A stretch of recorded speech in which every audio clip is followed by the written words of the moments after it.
त्योहारों का मौसम नज़दीक है और आम आदमी की रसोई से लेकर हलवाई की दुकानों तक एक ही बड़ी हलचल देखने को मिल रही है। बीते 15 दिनों में चीनी के खुदरा दामों में अचानक 17 रुपये प्रति किलो के हिसाब से बड़ा उछाल देखने को मिला।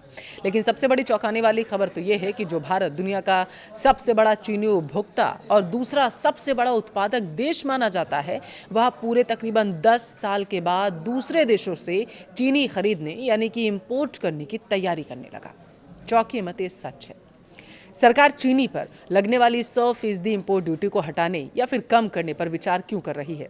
किन देशों से चीनी भारत आएगा और क्या इससे वाकई आपकी जेब पर असर कम होगा? आज के इस वीडियो में हम इसे पूरे आर्थिक और कृषि संकट का 360 डिग्री विश्लेषण करने वाले हैं। वीडियो आपसे जुड़ा हुआ है, इसलिए लास्ट तक जरूर देखिएगा। नमस्कार, आपके साथ मैं पल्लवी रविंद्र सिंह। सबसे पहले समझते हैं कि यह स्थिति आखिर बनी कैसे। मार्च के महीने से ही चीनी की थोक और खुदरा कीमतों में धीरे धीरे हम तेजी देख रहे थे, लेकिन हाल के हफ्तों में घरेलू स्टॉक सीमित होने की आशंका से दाम तेजी से भागा है। इसके पीछे मुख्य रूप से 3 बड़े कारण अभी फिलहाल के लिए तो माने जा रहे हैं। पहला है उत्पादन में गिरावट। महाराष्ट्र और कर्नाटक, जो देश के प्रमुख गन्ना उत्पादक राज्य हैं, वहाँ पिछले सीजन में अनियमित बारिश और सूखे जैसी स्थिति के कारण गन्ने की कुल पैदावार में कमी आई। दूसरा जो माना जा रहा है, एथेनॉल ब्लेंडिंग प्रोग्राम। सरकार ने पेट्रोल में एथेनॉल मिश्रण को 20% तक पहुंचाने का महत्वाकांक्षी लक्ष्य रख लिया है। इसके चलते गन्ने के रस और जो बी हैवी शीरे का एक बड़ा हिस्सा चीनी बनाने के बजाय एथेनॉल उत्पादन की तरफ डाइवर्ट किया गया, ये माना जा रहा है। देखिए, तीसरा ये है त्योहारी मांग और जमाखोरी की आशंका। रक्षाबंधन, गणेश चतुर्थी, दिवाली और शादियों के सीजन में भारत में चीनी की खपत सामान्य से 25 से 30% तक बढ़ी है। सीमित सप्लाई और बढ़ती मांग ने कीमतों को हवा दे दी। अगर सरकार चीनी के आयात पर 100% कस्टम ड्यूटी खत्म कर देती है तो भारत चीनी कहां से खरीदेगा? अब ये भी सवाल है। पहला जो लोगों के जहन में सवाल आ रहा है और जो ऐसा लग रहा है, ऐसा संभवतः माना जा रहा है कि पहली लिस्ट में ब्राज़ील हो सकता है। देखिए, ब्राज़ील दुनिया का सबसे बड़ा चीनी उत्पादक क्योंकि और निर्यातक है। अगर भारत को भारी मात्रा में कच्ची चीनी या खरीदनी होती है, अगर उसे आवश्यकता पड़ती है, तो ब्राज़ील पहली पसंद हो सकता है। ब्राज़ील की रिफाइनरी क्षमता और बड़े कार्गो शिपमेंट्स भारत की तत्काल ज़रूरत को पूरा करने के लिए सक्षम भी माने जाते हैं। दूसरे नंबर पर थाईलैंड आता है। भारत के लिए लॉजिस्टिक्स और शिपिंग दूरी के लिहाज से थाईलैंड सबसे किफ़ायती विकल्प है। थाईलैंड मुख्य रूप से सफ़ेद और रिफाइंड चीनी का निर्यातक माना जाता है। दक्षिण भारत के बंदरगाहों जैसे कि चेन्नई या तूतीकोरिन तक थाईलैंड से माल पहुंचाना बेहद तेज़ और सस्ता पड़ सकता है भारत के लिए। तीसरे नंबर पर वियतनाम और इंडोनेशिया आ रहे हैं। इंडोनेशिया खुद बड़ा आयातक है, लेकिन आसियान देशों के साथ व्यापारिक समझौते के तहत विशेष परिस्थितियों में क्षेत्रीय कोटा से सप्लाई ली जा सकती है।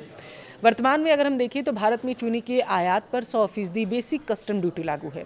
यह ड्यूटी इसलिए लगाई गई थी ताकि विदेशी सस्ती चीनी आकर भारत के घरेलू गन्ना किसानों और चीनी मिलों का नुकसान न कर सके।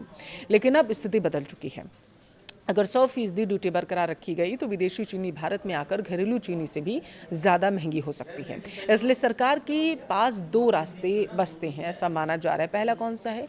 TRQ यानी कि टैरिफ रेट कोटा। एक निश्चित सीमा जैसे कि 10 से 15 लाख टन तक शून्य या मात्र 10 से 15% ड्यूटी पर चीनी आयात की जा सकती है, ऐसा माना जा रहा है। दूसरा क्या बचता है? केवल रिफाइनरी के लिए कच्ची चीनी आयात करना। देखिए, तटीय इलाकों की मिलों को कच्ची चीनी मंगाकर रिफाइन करने की छूट देना, जिससे घरेलू आपूर्ति तुरंत सुधर सकती है। अब चीनी केवल चाय या मिठाई तक सीमित नहीं है, ये भी ध्यान दीजिएगा। भारत में कुल चीनी खपत का लगभग 60 से 65% हिस्सा बल्क कंज्यूमर्स यानी कि इंडस्ट्रीज द्वारा इस्तेमाल किया जाता है। बेवरेज हो गया जैसे कि सॉफ्ट ड्रिंक्स हो गए, जूस, बिस्कुट हो गए, चॉकलेट्स हो गई, बेकरी प्रोडक्ट्स हो गए, इन सब में ये इस्तेमाल किया जाता है। इतना ही नहीं, कफ सिरप में भी चीनी 17 रुपये प्रति किलो महंगी रहती है, तो FMCG कंपनियां इसका सीधे तौर पर बोझ झेलती हुई नजर आएंगी। आयात का फैसला इस चेन रिएक्शन को रोकेगा और त्योहारी सीजन में महंगाई के आंकड़े को काबू रखने में मदद करेगा।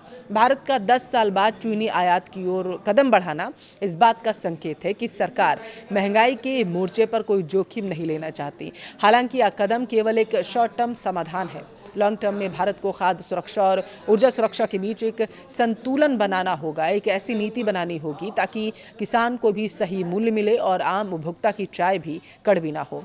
आप इस फैसले को किस तरीके से देख रहे हैं, जो 10 साल में पहली बार भारत चीनी इंपोर्ट करने जा रहा है? क्या सरकार को तुरंत आयात की अनुमति देनी चाहिए? अपनी राय कमेंट में ज़रूर दें।